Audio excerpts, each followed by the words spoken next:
Hai sobat, dalam video kali ini kita akan bahas seorang aktris cantik di tahun 70-an. Dialah Tanty Yosepha. Sebelum kita lanjut, jangan lupa klik dulu tombol subscribe-nya. Terima kasih.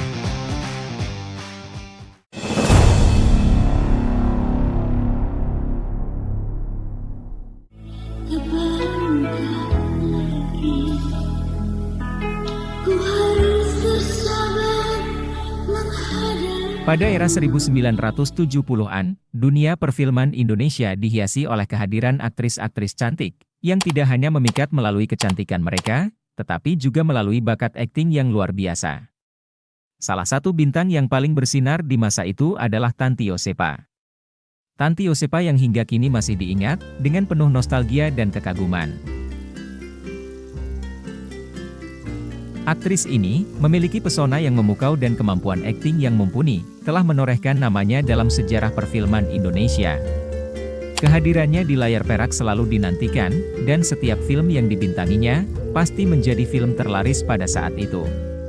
Perannya yang beragam, mulai dari tokoh protagonis yang anggun, hingga karakter yang kompleks, dan penuh emosi, menunjukkan kedalaman bakatnya, sebagai seorang seniwati perfilman.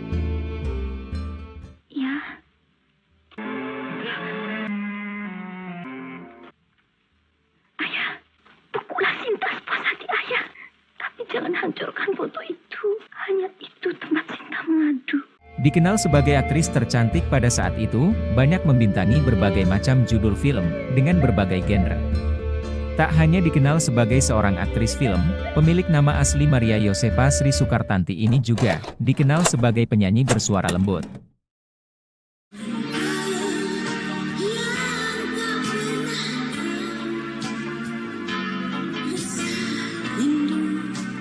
Tanty Yosepha memulai karirnya di dunia perfilman pada usia muda, dan dengan cepat mendapatkan popularitas, berkat penampilannya yang memikat dan kemampuan akting yang luar biasa. Ia seringkali mendapatkan peran utama dalam berbagai film populer, yang menjadikannya salah satu aktris paling dicari oleh penonton pada dekade tersebut. Tanty Yosepha lahir di Solo, tanggal 22 Maret 1950. Mengawali karirnya di industri hiburan sejak tamat dari bangku sekolah menengah atas.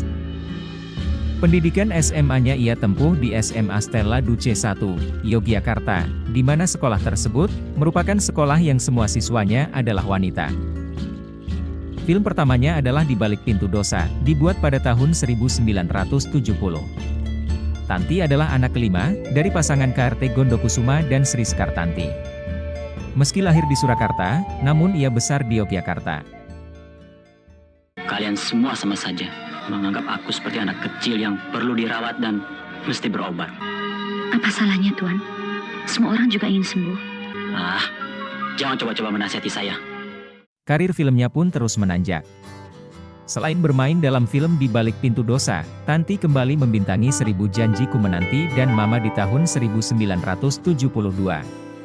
Kemudian nama Tanty Yosepha sebagai seorang aktris, semakin melejit berkat film, Ratapan Anak Tiri yang diproduksi tahun 1973. Dalam film legendaris tersebut, Tanty berperan sebagai Ningsih, di mana mengharuskan dia beradu akting dengan aktor, Soekarno M. Nur. Ningsih, aku mengharapkan kau benar-benar dapat mengisi kedudukan ibu mereka.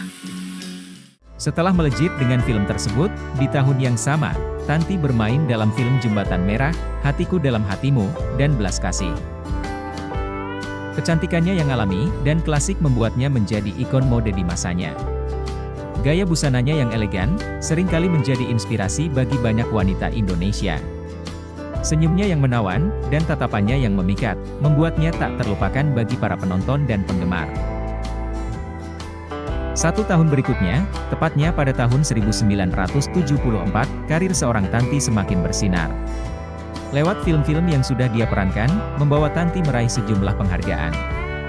Di antaranya, Suster Maria, yang membuatnya mendapat penghargaan aktris terbaik di Aktor Aktris Terbaik PWI, di tahun 1975, dan film Setulus Hatimu, yang membawanya meraih Piala Citra, untuk pemeran utama wanita terbaik, di Festival Film Indonesia tahun 1975.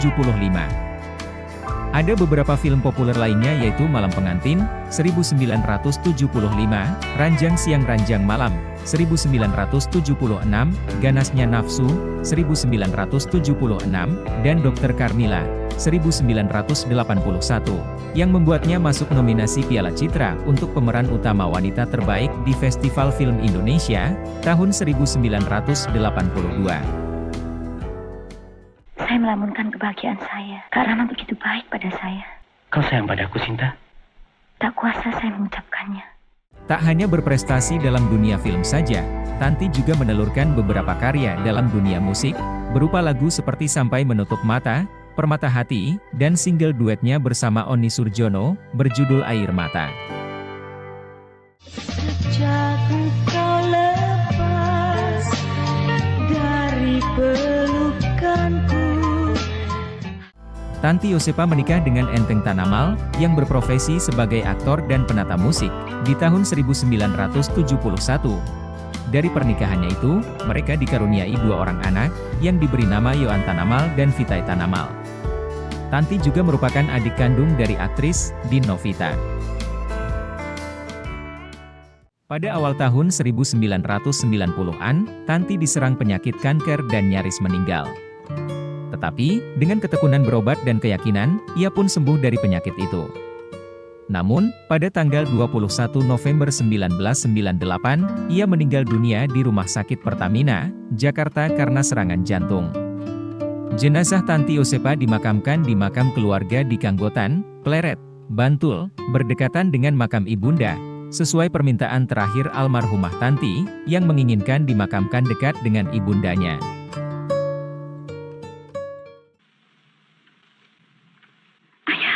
Jangan hancurkan foto itu.